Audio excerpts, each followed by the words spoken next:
এই I powder শিখলে বৃষ্টির দিন খামারেদের কাজের শেষ নাই।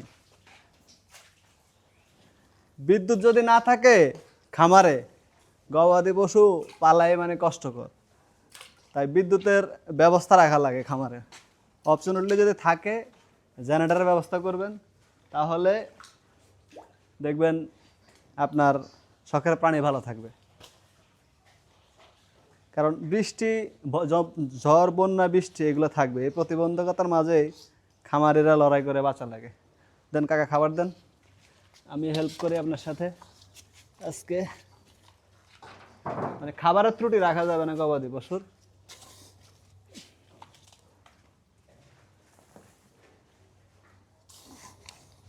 এগুলোকে নতুন করে নাতানো হয়েছে তো একটু ভয় পাইতেছে।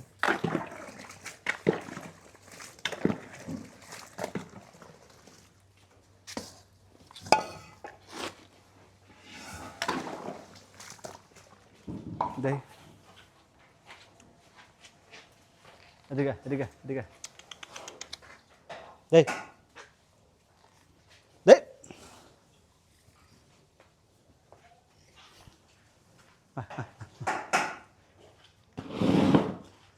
যে কথাটা বলতে চাইছিলাম, খামার করলে নিজে শ্রম দিতে হবে।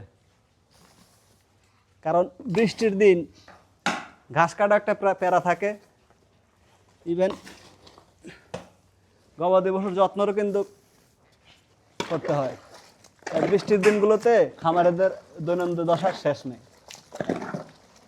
আমরা আজকে সকালে ফজর নামাজ পড়ার পরে খামারে এসে সবগুলো গবাদি পশু যা আছে, মহিষকে কালকে ধরবো, আজকে আমাদের যতগুলো গরু আছে বাছুর থেকে শুরু করে সবগুলোকে কৃমি দিছি।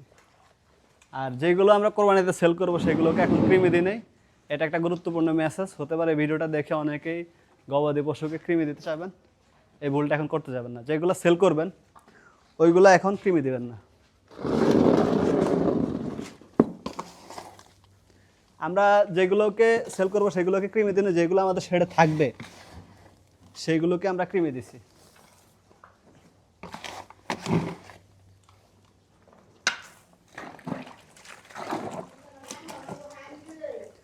অনেকের প্রশ্ন থাকতে পারে যে এই দেখেন দানাদার খাবার কি কি। শুধু জাস্ট একটু দেখাই আপনাদেরকে। সরিষার খোল, মসুরের ভুসি, বুটের ভুসি, ভুট্টা ভাঙ্গা, ডিওআরবি, রাইস পলিশ এবং লাইমস্টোন।